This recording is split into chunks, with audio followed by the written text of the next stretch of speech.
Welcome to Pisces Tarot, and I am your host, Mimi the Light Seer. Your business is my business. Today, we will dive into your business with a timeless relationship reading, which means it could be platonic, professional, or romantic. In this session, we will explore the overall energy of your reading, obtain cosmic insights to identify the topics, spill the tea on the energies involved, uncover the positives and the negatives while revealing the lessons that you need to learn, and suggest actions for healings and the best possible outcomes. Remember, this is a general reading, and you have found it when this message is needed. Please take what resonates and leave the rest. Remember, I am LGBTQ plus friendly, using pronouns for storytelling purposes. Lastly, please like, rate, subscribe, and comment. Let me know how this message is connecting with you. And without further ado, let's get into your business. Good morning, beautiful people. I hope that you slept well. I hope that all is well with you, that you have everything that you need, and if not, that you're very, very close to finding it. I am Mimi the Light Seer, and today we're going to do an all sign tarot card reading for love, finances, and energy for the month of August. As you may or may not know, there is Mercury Retrograde taking place this month, and so starting out on the 4th through the 27th, we are currently in the shadow period, but specifically the dates the 4th through the 27th, we will be in retrograde with Mercury in August. We will be leaving Virgo, which is where we are currently now, and traversing back to Leo after August the 14th. And so for this whole entire month and a couple of weeks thereafter, I would strongly recommend that we do not make any hasty decisions or plans or anything like that. So before we go ahead and get started with this 6-card reading for your month, I'm going to pull an overall energy reading for the month. I love to do this with all of my readings. And if you've never been to my channel before, I'm very, very, very goofy, and I do my own side effects. All right, so embracing tender embrace. Okay, and I love elephants, so this is definitely something for me. I love the gentleness of an elephant. Okay, so if you look at this card is full of love and playfulness and, you know, just beauty, right? So we're going to have a tender embrace this month. And the number 22 may be significant for you this month. Okay, but we're going to go ahead and get started with a reading.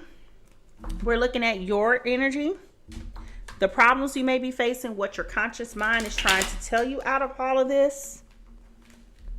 What are internal limitations that you need to free yourself from during this time? And what could be the outcome of the situation over the next month? All right. Mm-hmm.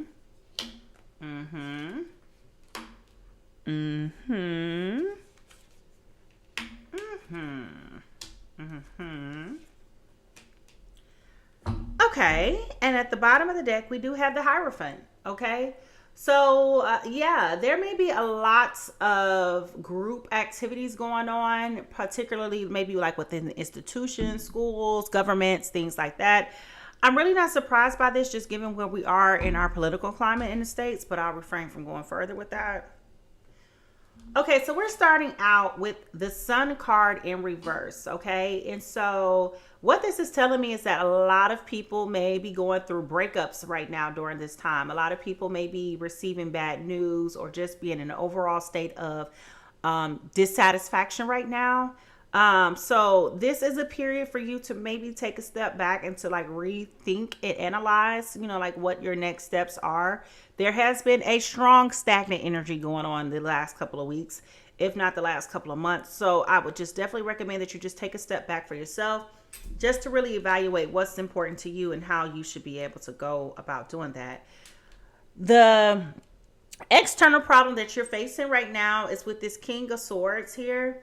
So when we talk about the King of Swords, we're talking about a lot of knowledge, vision, truth coming out.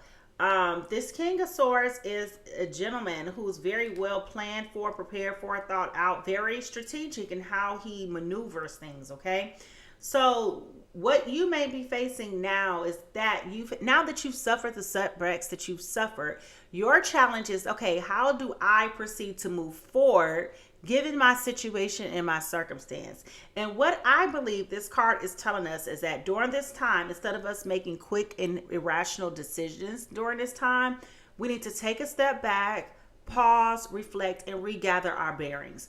Figure out whatever it is that you need to figure out, do your research, get the knowledge, recreate the vision, and define a clear path for you to be able to move through. With the Page of Wands in reverse, okay, someone may have felt like they were going to receive bad news, okay? And this is what our conscience is telling us. You may have had the last couple of weeks the habit of just fearing everything and just having that negative, pessimistic outlook. And you may be calling this into your own existence with this Page of Wands being here in reverse, okay? You are anticipating, and your conscience is telling you that more bad news is going to come. I would just like to caution you just to kind of like change that so you don't have a self-fulfilling prophecy here. But that does not mean that that is not the case, okay? So that's what your conscious mind is trying to tell you. What your subconscious mind is trying to get you to stop doing and overcoming those limiting beliefs is stop begrudgingly holding on to everything. You're fearful of losing security and stability with this Four of Pentacles. And what we're telling you is you might need to just let go of that energy. It's a very, so far, very negative energy here. It's like you're so fearful. You're so uptight. And rightfully so. There's a lot of change going on. There's a lot of fatigue going on just with current events and all of that. And so what I'm gathering, what we're telling you today is take a break. Take a break, okay? Your conscious mind is telling you that you're going to get bad news. Your subconscious is telling you, hold on, clutch your pearls, guard your loins, squeeze your cheeks, right? Like we can't do this, right? Going into a new month in order for us to really be able to really move forward as we would like to move forward.